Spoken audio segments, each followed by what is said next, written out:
All right, y'all. What's going on? Actually, let me share my screen here because I want to show you guys what I'm looking at. Let's see. Does that work? Yes, it does. Okay. What's going on, guys? Thanks for tuning in to another live stream from Money Mo Media. We're going to get into obviously a lot of things that happened in free agency. We had so many signings. I know that this is tagged as one of the worst free agent classes, I guess you could say, in quite a long time. But look, there's still a lot of movement, including the one that's on screen. Uh, yeah, that's right. Paul George is no longer a Los Angeles Clipper. And Christian, what's going on, man? Put you on the screen. Um, so yeah, Paul George is gone. I remember I talked about this on basically every live. Um, Probably since the beginning. It's kind of why I started these lives to talk about this. And Paul George is gone. He is off to the 76ers. As predicted, I mean, we didn't really expect him to go to Orlando. We didn't expect him to go to San Antonio. Honestly, we didn't even expect him to go back to the Clippers, but he is now a member of the Philadelphia 76ers. He's going to team up with Joel Embiid and Tyrese Maxey. Look, I have a lot of things to say about this, and on lives before, obviously that's been probably one of the main talking points that I've had. Um, but here's the deal: is that Paul George will go down, and I've said this on radio. You can find us at the Arash Markazi Show on Spotify, everywhere you get podcasts. We're on there Monday through Friday, AM 1090 if you want to listen at 7 p.m. on your drive home, whenever it may be. Um, but on all these lives, I've said this, and on the radio, I said this, is that Paul George will go down as one of the best Clippers of all time. He will. He will go down as one of the best players in Clippers history. And as bad as the exit was, as bad as fans felt about Paul George on his way out, and that's how they feel right now, he will go down as one of the better Clippers in history. Now, that doesn't mean that we're going to root for him while he's on the Sixers. Clipper fans right now are very, very, I could even add another very, hostile towards Paul George. It's kind of for good reason. This guy, look, James Harden took a 2 year, $70 million deal to stay with the Clippers. And he could have taken more. He could have went for 40 a year, but he took 35. And everyone's going to say, "Oh, well, that's not, that's still a lot of money." It's under what he could have gotten. So he took a team-friendly discount, and Kawhi Leonard took a team-friendly discount. And the one guy out of those three that didn't was Paul George. That's why a lot of Clipper fans are pretty salty about this. Because he could have signed back, months ago, 3, 4 months ago when Kawhi Leonard signed his. He said, okay, you know what? You signed a team friendly one. I want to be here too. I want to win a championship with you guys. I said I was going to win a championship in 2020. Let's do it. I'll take a little bit so that we can sign other players. Well, that's not what happened. He went for the money, and he went to a good team. Let's not get this twisted. The 76ers will be in contention. They will be one of the contenders for a championship every year that Paul George is there. Do I think that they get it done? No, because Paul George isn't worth the max anymore. But they will be up there, talked about, lauded in the media for this new big three that they created. And look, good for them. They just signed Tyrese Maxey to an extension. See if I can pull that up. Tyrese Maxey is now, yeah, there it is. Tyrese Maxey agreed to a 5 year contract extension as well. So, look, this is a team that's going all in, and they want to maximize Joel Embiid's his prime. He doesn't have much. We forget about this. Joel Embiid is 30, 31 years old, I believe. And Xavier brings up a good point. They'll be talked about. Sure, they'll be talked about, but I think that's all we're going to get from them, right? I mean, this team has their shortcomings too. Joel Embiid has his shortcomings. Joel Embiid's hurt every year too. Just we talk about Kawhi Leonard a lot being hurt. Is Joel Embiid not hurt all the time too? Sure, he plays through his injuries. Sure, he's that type of guy where he'll play on an injured leg. I mean, we just saw it in the first round. He was hobbling around everywhere, and he still played. Actually played pretty well. So at least there's that. But he was injured. He was injured. So you're going to now have two of your three big three injury prone because Paul George is injury prone too. Trust me, Clipper fans know this. So, yes, I do get the move for PG. I do. You know, fine. Get your $212 million. The Clippers offered, I believe, 3 for $149. But if you wanted that extra, was it $50 million? $60 million? Fine. Go get it. But Paul George is not a max player anymore. And the Clippers said, okay, everyone was saying that the Clippers were going to add another year. They're going to cave in. They're going to bluff. They didn't bluff. They didn't cave in. They stood on their business, and they did not offer that extra year. They didn't offer the max. They didn't give him that no trade clause. And I have to give major props to the Clippers for that. My camera went out again. And we are almost back. But again, this is a guy in Paul George that does not deserve a max contract, in my opinion. And the Sixers, sure, it gets them into contention, like I mentioned. Going right at your screen. It doesn't get them into contention. It does, excuse me. It gets them into championship contention. But I don't think they'll win a championship. You have to go through the Boston Celtics. You have to go through the New York Knicks now. So it can all seem like peaches and cream, but you still got to go through the top two players in the East, which are, in my opinion, the Knicks and the Celtics. So if we look at the team around Paul George, right, it's going to be Kelly Oubre because they signed him back 2 years. And Paul George and Kelly Oubre actually have beef, which is kind of weird. Yeah, Bucks too. Xavier brings up a great point. The Bucks are still a player. I know that people kind of forgot about them. They still have Damian Lillard. They still have Giannis Antetokounmpo. They still have Chris Middleton, whatever's left of him. I don't know what they do with Brook Lopez. So the Bucks are a player too. And I will not count a healthy Giannis out ever. But if we're looking at the Sixers with Paul George, you're going to have Maxey. Maybe Kelly Oubre plays the two. I don't think Paul George will play the two. Paul George. Joel Embiid. Who's the fifth starter? Am I forgetting somebody? I feel like I am. Somebody comment on that. I don't know why I'm forgetting their starting lineup. I know I'm missing somebody. But anyways. Eric Gordon maybe starts. I'm not sure. But that's not, in my opinion, really a championship lineup. Right? They need a bench too. I know that they have some really good players on their team. They lost Batum, and he was a big part of their team, which I'll get into in a little bit. But in my opinion, yeah, Tobias left too. Xavier's right. Tobias left, so I don't know who their new four is. I think they'll just start Eric Gordon. Maybe. I mean, that's kind of a small lineup anyways. I'm not sure what they do. But I don't think that lineup and the bench is championship quality. So maybe he's banking on like year 2, maybe year 3, they get it together, they get more pieces. I don't know. But the fact of the matter is that Paul George is no longer a Clipper. And I am seeing so many people talk about this. That the Clippers are in a rebuild. Oh, that's it. The Clippers are done. Oh, that era is over. That's it. They're not going to compete. Oh, they're going into a new stadium and they're only going to have Harden and Kawhi? Yeah. I think that the Clippers are going to be very competitive still.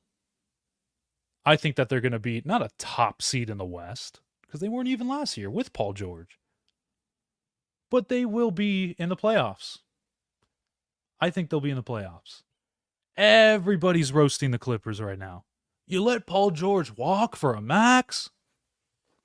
How could you do that? You traded all that and you let him walk? Yeah, we're done with him. We were done with him.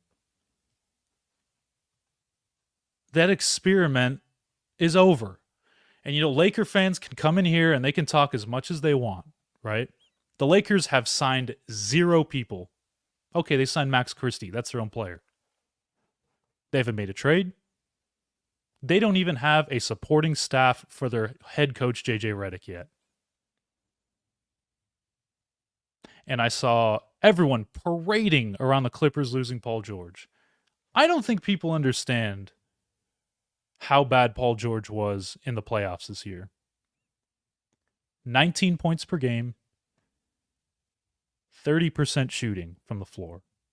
Is that a max contract guy? He did that in 2020. Everyone clowned Paul George in the bubble, right? You guys had your fun with Paul George in the bubble when he was on the Clippers. Why was that? What did he do in the bubble that made you clown him? He was pretty bad, wasn't he? Really bad. He hit the side of the backboard. Everyone wants to make fun of that. So why aren't you making fun of it now? You're saying that the Clippers, how could they let this guy go? They traded all that and they let him go? But you guys were just everybody clowns Paul George every single year. And now that he's gone from this team, now you're going to clown the organization for letting him go? That doesn't make sense, does it? But that's just how people view the Clippers, I guess. So again, it was almost like a consensus rejoice when the notification came across our screen that Paul George is going to Philadelphia. And the fact of the matter is that his host for his Podcast P show thought it was the right idea to go on X and just curse out the Clippers, essentially. Say the Clippers sucks, misspelled Kawhi's name. So class acts there. Great job, guys. The host of Paul George's podcast. He was just a Clipper yesterday. And they want to take that route. That's fine. Perfect. Go ahead. And all these comments, you're jaded. You're just coping. Nate, sorry if I'm sorry if I don't get to the Instagram chat because I'm trying to balance a lot of chats here. The platform that I'm using does not show the Instagram one, so I kind of have to go back. So if I don't get to your comments, please just wait. Nate, you're right. I think they'll be a solid top 8. Nick, of course you're going to say that. You're a Laker fan. So of course you're going to say that I'm a jaded Clippers fan. And Charlie, shout out my boy Charlie. He just got a scholarship. I'm excited to see him play at the next level. And you're right. Dalton Connect is a great pick for the Lakers. That is the best move they've made all offseason. And it was the draft, and he just fell to them. So honestly, it wasn't even their doing. They kind of had to draft him. But I love Dalton Connect. I've said this on my last live. I think Dalton Connect's going to be a great player. Great shooter, 3-level scorer. He needs to work on his defense, but everyone does in the NBA. There's not many guys that can defend. So, I understand that Paul George is gone. And look, it hurts. Because the Clippers traded the entirety of their their prospect, whatever you want to say, their draft picks. They traded SGA, who is now an MVP candidate. They traded all that. It hurts. It does. But that doesn't mean that it's all doom and gloom. Steve Ballmer has made one thing clear, is that they will retool under him, but they will never rebuild. So yeah, sure. They won't be probably as good as they were in years past. Maybe talent level wise. But I think bringing in the guys that they did, and I'll actually bring up the guys that they did sign, if I can find it. Because I don't want to go to just Woj. So they signed Mo Bamba. This is one of the signings that I don't really love. Because there's a reason he's been on his third or fourth team in a matter of 5 years. But they signed Mo Bamba. Okay, he's a backup big. He's better than Mason Plumlee. Okay, I get it. I don't expect a lot from him. I just don't. We'll get into the Klay Thompson thing in a little bit. Because Klay Thompson, I think he's a good signing for the Dallas Mavericks. But if we're looking at the guys the Clippers did sign, this guy right here. A lot of Clipper fans remember this guy. They do. This guy was pretty good for the Clippers a few years ago. And I know it's not the sexy pick. It's not the, it's obviously not the pick that you want. It's not the guy that you want to sign for 4 years. But he's a solid role player. Nicholas Batum is a solid role player. And he was great in his role. And Christian Wright, fourth quarter yelling, "Why the Batum in?" That's the lyric that everyone talks about. But Batum is a great signing. He gives them Paul George talked about losing Nicholas Batum in the trade for James Harden. He talked about that. And they bring him back as soon as Paul George goes to Philadelphia. Let's see if I can fix my camera. And I apologize for these camera issues, but I'm switching, obviously. I'll get it figured out. But again, they signed Nicholas Batum, and you're going to say, "Oh, what? Nicholas Batum? Who cares?" I guarantee you if the Lakers would have signed him, everyone would be like, "Oh my God. Oh, what a great signing. Oh, I can't believe they got him." So Nicholas Batum is a good signing. So they get him on a 2-year deal. I'm assuming he's going to retire a Clipper because he said before that he wanted to. And now they got him back. So you get Nicholas Batum, a guy that can probably start at the 4 next to Kawhi Leonard. Kawhi Leonard doesn't have to play the 4 anymore. Perfect. There's one. I'm probably not going to find it because it's so far back here. But the Clippers signed Derrick Jones Jr. And Derrick Jones Jr. was the guy that locked up Paul George last year in the playoffs. Here he is. This is my favorite signing that the Clippers have made. I mean, this guy locked up Paul George. Yeah, that Paul George, the one that the Sixers just signed for a max deal. Who couldn't even get past this guy who's making $10 million a year now. Highly athletic. They call him airplane mode for a reason. And the Clippers got him for 3 years to line up with Kawhi Leonard's extension. Beautiful, perfect, young, athletic, great defender. Can maybe hit an occasional 3 here and there. Can defend Paul George at a very high clip. There's a reason why the Mavericks won that series. So, this notion that the Clippers are just such a worse team than they were with Paul George, it's not true. All these guys that they're signing, including Derrick Jones Jr., including Nicholas Batum, I don't really like the Kevin Porter Jr. signing because we all know what happened to him off the court. I'm not going to get into that. But I love the moves that they're making. And I don't care what anyone has to say. And Clipper fans don't either. You could say whatever you want. The Clippers would have gotten all the criticism whether they picked him up or not. Whether they got Paul George back or not. So, what does it matter? People didn't believe in the Clippers beforehand. So what does it matter? We don't care.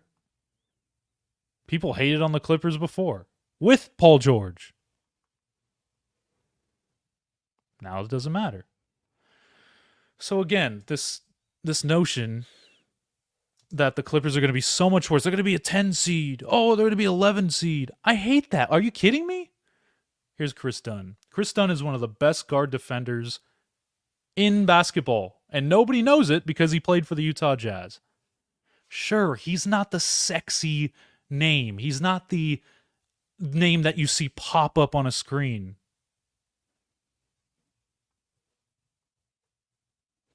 But he's a great defender. The Clippers are going defense, athleticism, younger. I know Chris Dunn is 30 years old. Even though Chris Dunn is 30 years old, he is younger than Kawhi Leonard. He's younger than Paul George was. He's younger than James Harden. He's younger than Russell Westbrook. And he's younger than PJ Tucker. So you could say he's 30, but the Clippers got younger just by signing him. Xavier, you're right. Slamming Chris Dunn plus 1.5 blocks of steals this season. This guy is one of the best guard defenders in basketball. And nobody's going to talk about this. Nobody will. You go on wherever I don't know why you guys watch ESPN First Take and all those shows and all these. I don't know why in the first place. But you're going to go on there and they're going to talk about Klay Thompson. They're going to talk about Paul George. They're going to talk about maybe DeMar DeRozan if he gets signed. I'm not going to talk about this, but it's going to be impactful. And when your favorite team is playing the Clippers, you're going to feel his presence. Pause. So, look, I am all in on the direction that the Clippers are going without Paul George. They're moving forward with a new arena, a new rebrand, a new era. So people were going to clown them either way. It didn't matter. They've done a fantastic job immediately after Paul George left. And all we're going to hear,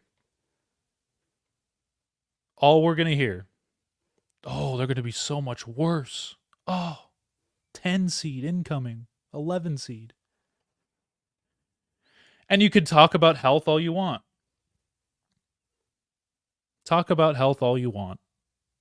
Every team has to be healthy to win a title. There's always a team that goes down with a big injury.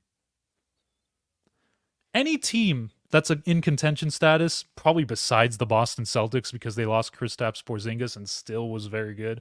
They won the title basically without him. Every team besides them, if they lose a key player, it's going to hurt them. So you could talk about the Clippers lose. Oh, what if Kawhi goes down? Okay. What if Jalen Brunson goes down? What if Paul George goes down? What if Shai Gilgeous-Alexander goes down? They're obviously going to be worse, duh. So I don't want to hear it, okay? People are just mad because the Clippers are doing more than the Lakers in free agency, and they're actually putting together a direction. That's what it is. So go ahead. It's fine. All right, off to the next biggest signing of the offseason. Sorry if I'm going back and forth here. Got a lot of things to sort through. Klay Thompson is, I don't know why they keep using low quality images, Woj. We need to step that up. If you need help, let me know. He is now a Dallas Maverick. 3 years, $50 million with a player option. Now this one's kind of weird. This one's kind of weird to me. Because in my opinion, I think he should have went to the Lakers. I do. And you're right. You're right, Charlie. I do too. Sorry, I'm trying to respond to all these. I think he does. They do have the potential to be great. It's on his health. It's always been on his health. But in any case, I think Klay Thompson should have went to the Lakers. Now, by all reports, I don't know if I can find it. I don't want to go deep diving.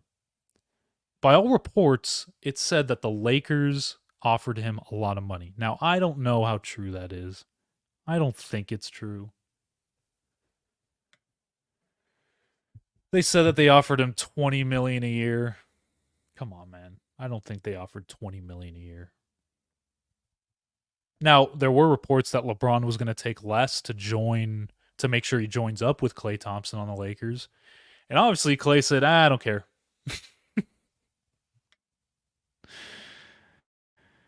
That's what he said. So, I just I don't know what happened with that. I don't. Because I think Klay Thompson would have been a great fit on the Lakers. And 4 for 80, I think, got it done. I don't know if that's true, but 3 for 50 is cheap. And he does get a player option, which is fine. But imagine, I mean, they're going to have Luka, Kyrie, Klay Thompson. It's a pretty good big three there. And look, Klay Thompson's not the same guy he used to be. I think we all know that. He's definitely not the same guy. But he is still very good. He shot 40% from 3 last year. I know he had the 0 for 10. I get that. In 2023, he could have had a career year, I think. Like shooting splits wise. He had a really good 2023. Last year obviously took a decline. But he's still very, very productive in the right role. And I think the role that the Mavericks are going to give him is obviously ideal. Right? Obviously, you always want to have a spot up shooter somewhere. So this Klay Thompson move, it shocked me because I thought it was a shoo-in that he was going to go to the Lakers. And look, I I don't know what the Lakers are doing. I think we'll get into that next. But in terms of this, the Warriors, it was a multi-team trade. So Josh Green went to the Hornets, which I like. He was basically in that Klay Thompson role anyways. So you send him off to a place that he can get real playing time in Charlotte. Trying to rebuild over there. So, it's not the end of the world. But they move off of Josh Green. They bring in Klay Thompson. They just made the finals. They got Najee Marshall. They got Klay Thompson. That's a really good team. Now, I don't know if they're going to get back to the finals just because of the way Luka plays. Luka's going to have to get in shape. He's going to have to become a better defender for me to believe in them. And he's just not. So when he does, I will believe in them. But excellent pickup by them. I think he's going to be lethal for the Mavericks. And look, if not, the Mavericks have been shown to move off of guys. Like they moved off of Grant Williams, and he turned out to be kind of a team cancer because they went on a run after they traded him for PJ Washington. So, great signing. I'm very shocked he didn't go to the Lakers. I really am. And look, the Lakers, I don't think they need to make a big move, right? I don't think they need to make a move that, moves them into big three status. I don't think they need to do that. And a lot of people are like, oh, well, they have to go get Lauri Markkanen. They have to go get this big star. I don't think so. I think they can just settle with moving pieces around the edges, doing stuff there, and seeing what they have with Anthony Davis, LeBron James, and Austin Reeves, and some of the young players that they've drafted or signed. But the Lakers, I think they missed out on this one. Who would he have played over? I'm not sure.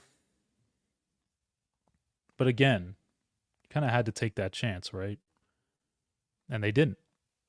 And maybe Klay Thompson just said, I don't want to be on that team with LeBron. Like, there's always criticism. They have Bronny. It's going to be, I don't know. And Xavier brings up an excellent point here. And I know you can't see me, but I'll just go to full screen. No matter what the Lakers do, and this isn't true exactly, I kind of disagree a little bit, where if they get like Lauri Markkanen, I'll put them up there with, and it depends on what they give up. But if they make like a huge splash, like I'll give them the benefit of the doubt and put them in like kind of that category, like maybe just outside of that. But no matter what the Lakers do, they aren't competing with the Thunder, the Mavericks, the Wolves, or the Nuggets. That is the cream of the crop in the West. And we have to remember, the Pelicans got better with DeJounte Murray. So they're probably right outside this group right here that Xavier's talking about. And then you have the Clippers, who I think are going to be right outside of that or maybe in that. I do. I know it seems like homerish, but I do. Obviously, teams like Houston are going to take a jump. Phoenix, you can never count out. Obviously, I'm going to count them out to win the championship unless they do some major moves, but they're going to be in that. So I think Laker fans get a little bit clouded with some of their conversations because, like, do the Lakers really compete in the West? And, there's a lot of people that said, oh, well, they were right there. They were right there. Right there, what? Getting out of the first round? Okay, great. You got past the Nuggets, which you didn't, but say you did. You got past the Nuggets. You got 3 rounds after that. And some will say, oh, well, they would have beat the Thunder easily. They would have beat this team easily. I guess we'll never know. Because the Thunder played very well in the playoffs. They would have beaten the Lakers. The Wolves would have beaten the Lakers. The Mavericks would have beaten the Lakers. So, great. You got past the Nuggets. Now what? That's where we're at. They haven't changed the roster. The Lakers roster is exactly the same except for Dalton Knecht and Bronny James. Those are the only two that are new. Were they a championship team last year? No. So why are they this year? Unless they make a big splash. And I was in the camp that, like, hey, they didn't need to. But at this point, I mean, everyone else is. The Mavericks, they just went to the finals. Big splash. Right? The Sixers, getting everybody. They're making a big splash. They got Paul George. I know that I just clowned him, but it's, Paul George is still a 20-plus point per game scorer. He's just very inconsistent when he's doing it. I'm not going to say the Clippers made a big splash because they don't really need to. But look at the Celtics. Oh, Laker fans aren't going to like this. The Celtics are doing what they need to do. They're locking everybody up. They're signing everyone. They signed Tatum to an extension. They signed Derek White to an extension. They put the team up for sale, which is crazy. I'm very surprised that they did this. But also, look, they're going to be, like it says, one of the most valuable sports properties out there.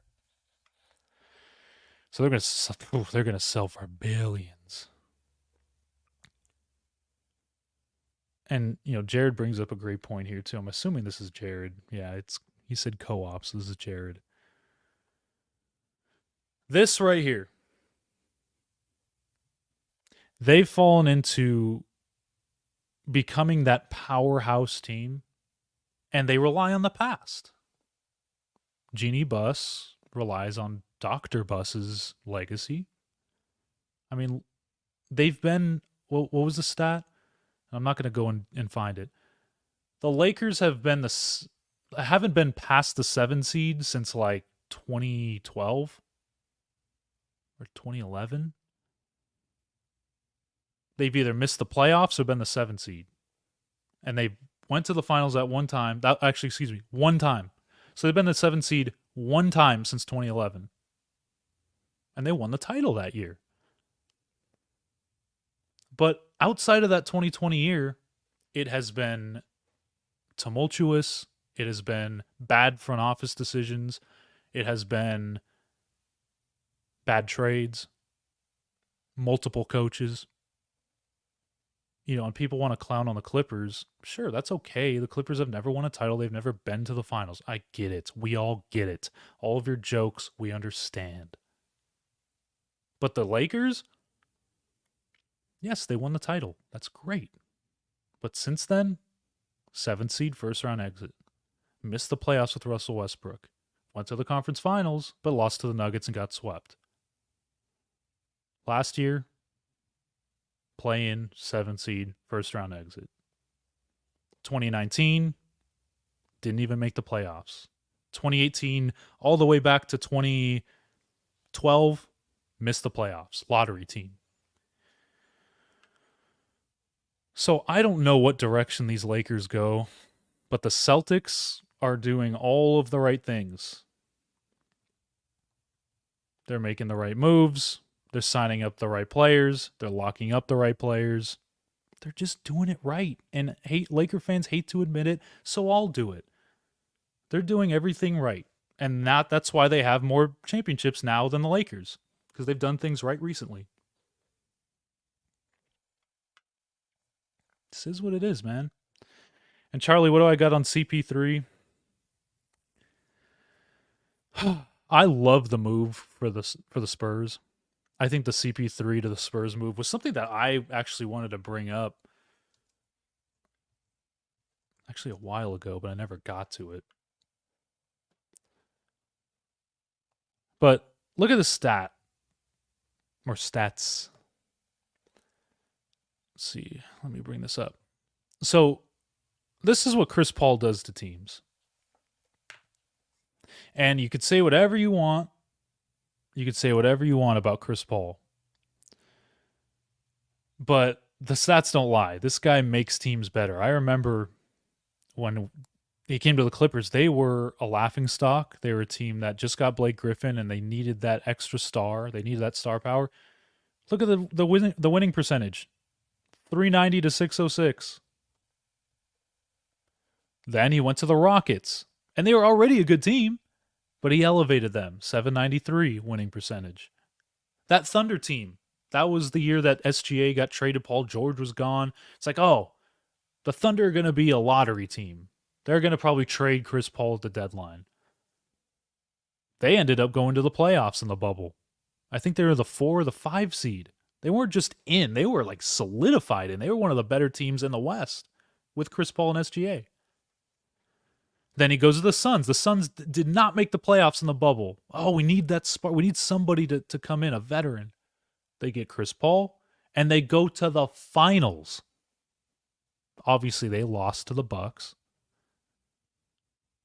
And this Warriors one, like they barely helped their team. I know their winning percentage, it looks like they were better. They were honestly a little bit of a worse team. But so I think him going to the Spurs is a really, really good move. To pair him with Wemby, and look, I didn't like that the Spurs traded Rob Dillingham. I've been very adamant about that, and I've said that on multiple occasions here.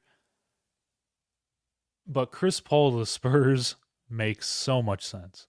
He gets to revitalize his career a little bit. I know that he's at the end of his career, but there's a lot of bad notion about Chris Paul right now. There's a lot of bad talk about him. And it's for good reason. He's definitely had a decline. But this is a guy that is one of the smartest point guards in league history, paired up with a future Hall of Famer, in my opinion, in Victor Wembanyama. And Victor Wembanyama needed a point guard. I think we all know that. So bringing in this guy to help Wemby get the ball, chef's kiss. Excellent job by the Spurs. And I don't think that they'll be a playoff team. I'm not saying that. I'm just saying this is going to elevate Victor Wembanyama. And that's what we all wanted. Basketball fans that have been watching Victor Wembanyama and watching the Spurs, all they wanted was for somebody to get him the damn ball. Just get Victor the ball. And they got a guy that can do that now. And exactly, Xavier, he made DeAndre Ayton look like a top 5 center.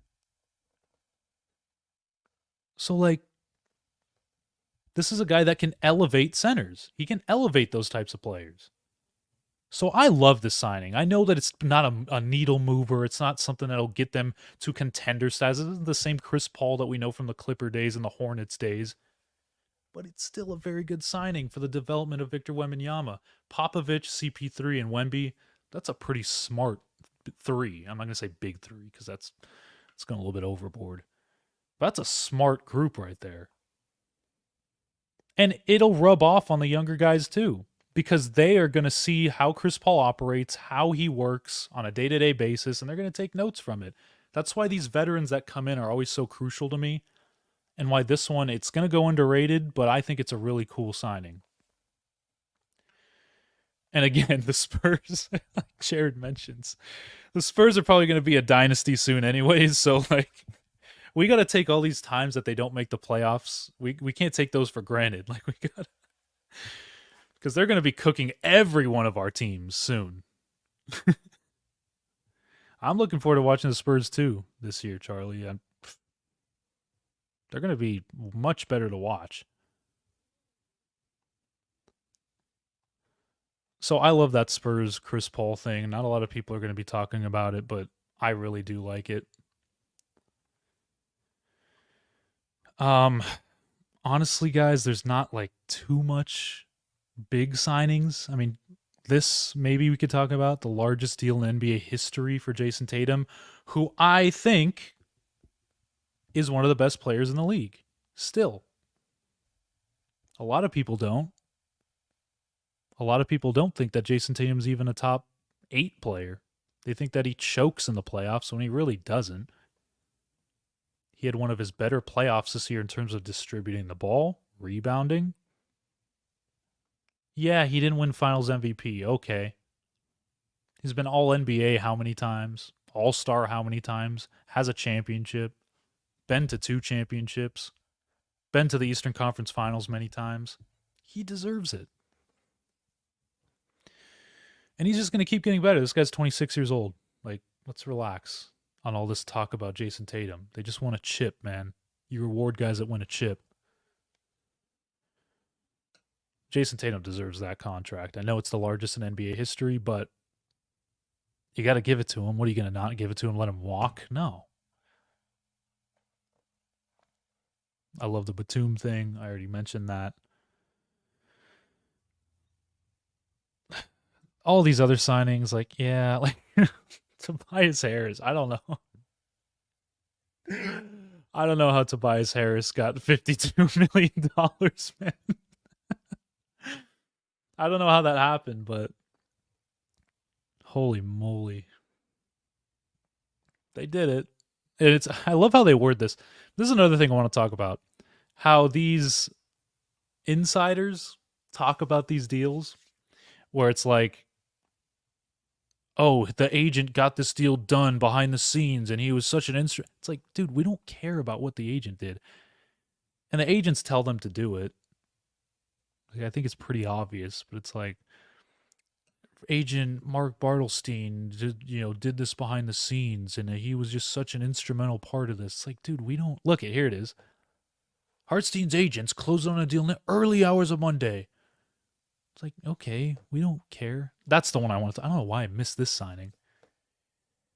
But again, these agent tweets where it's almost like they sent him a template. Like, here, hey, Woj, send this, man. Here, I typed something up for you. Can you put this out there?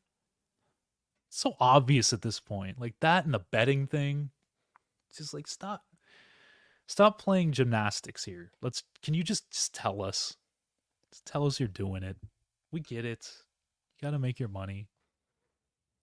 But it's so funny seeing like, oh, his agents negotiated the deal in the back, rooms of. It's like, what? We don't care. Did he sign or not? Like, all right. But anyways, this one, another big one. Isaiah Hartenstein. Everyone's gonna be like, what? Who's this? Why are you talking about Isaiah Hartenstein? Well, people that actually watch basketball in the NBA every single day, they know how good Isaiah Hartenstein is. I'm a Clipper fan. I know how good Isaiah Hartenstein is. 3 years, $87 million with the Thunder. The Thunder had a lot of money to spend, and they needed a center, and they got the guy. He's physical. He can pass the ball. He's very crafty around the rim. I think there is something where he's like one of the best rim protectors in the league percentage-wise or something like that. So, like, I love this move for OKC. OKC is the best team in the West right now. Just talent-wise, roster-wise, I think they're the best team in the West. And, I know that everyone's going to say, what are you talking about? Who do they have? People that know. They have SGA. They have J-Dub, Jalen Williams, Chet Holmgren, now Isaiah Hartenstein, Alex Caruso, who everyone that's probably watching this knows how good he is. Yeah, OKC got Alex Caruso. And they also got Isaiah Hartenstein. This is a team that's going to be so good. They have Lou Dort still, who's a great defender.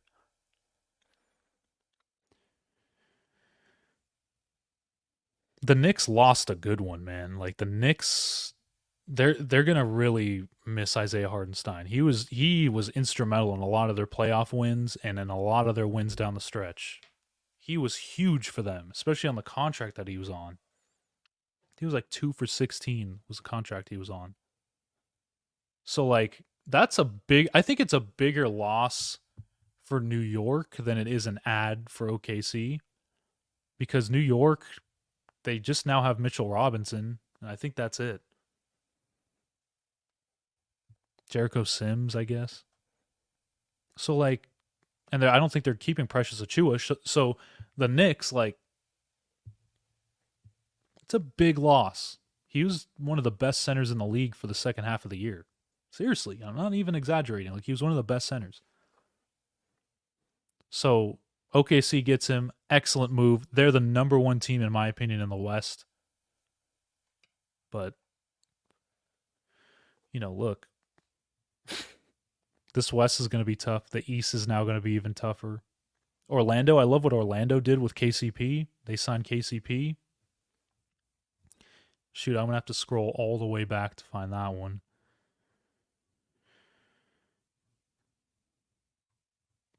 But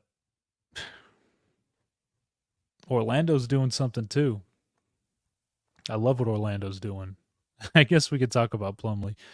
Plumlee went to the Suns. A lot of Clipper fans hated him. I've always loved Mason Plumlee, but he went to the Suns. Good for him.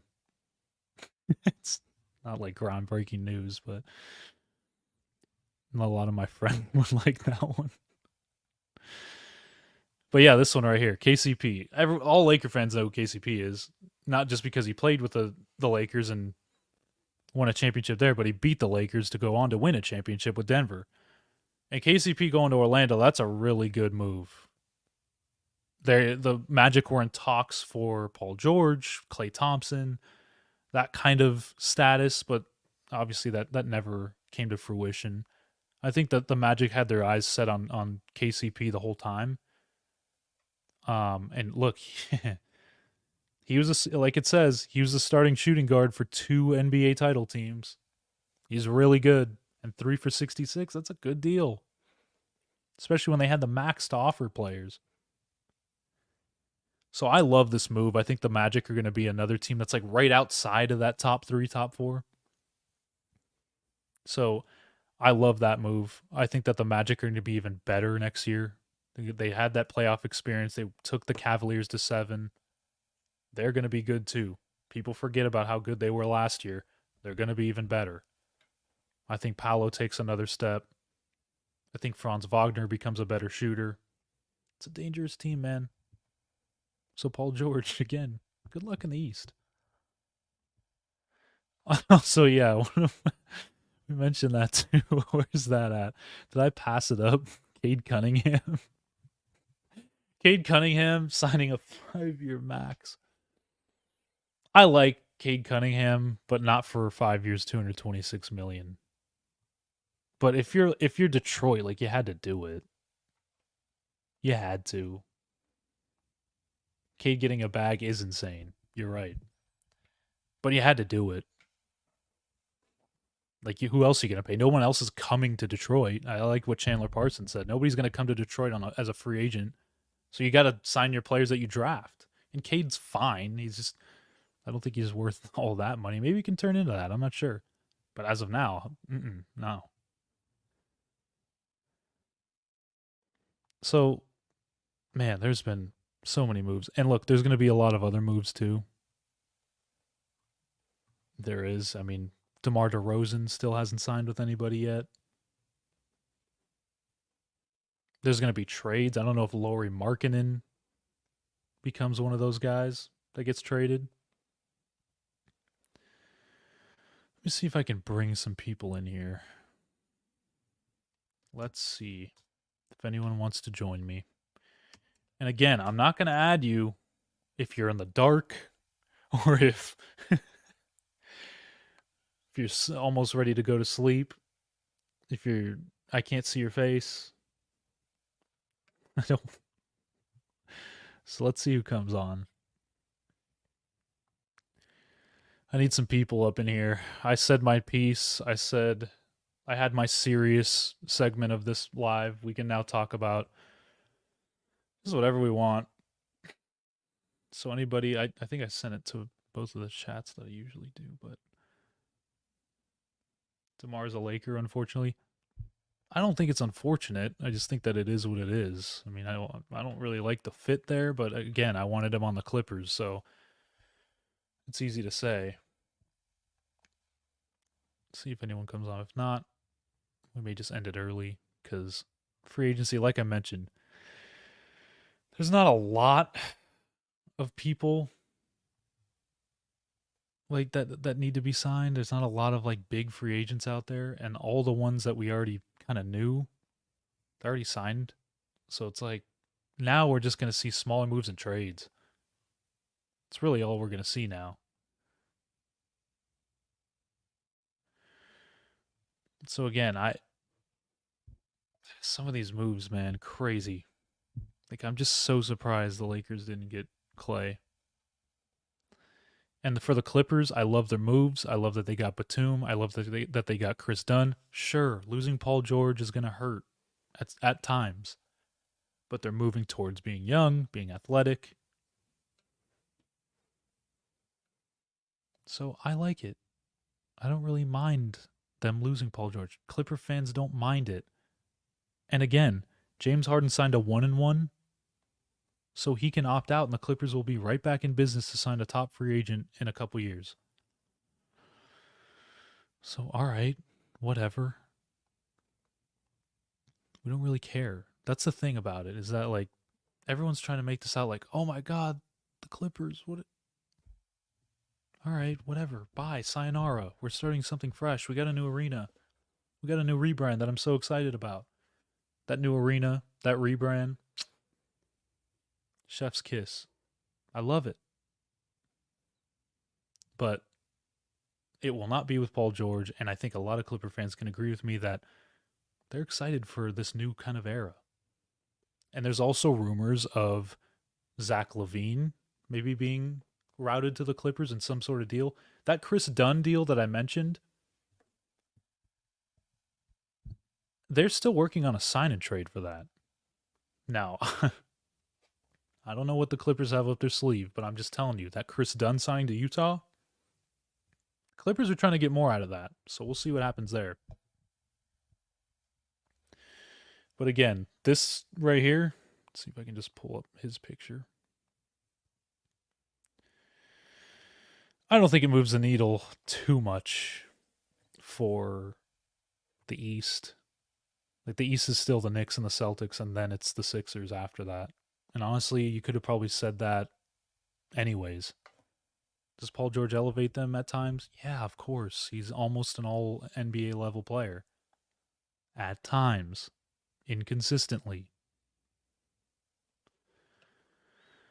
So, you know what? I don't think anyone's coming on, and that's fine. I don't mind. I just like talking on here. So, I'm going to wrap this up. We've been going for almost an hour. I wanted to just give my thoughts. I kind of ranted a little bit there about the Clippers and Lakers. Who cares? We're on live. It doesn't matter.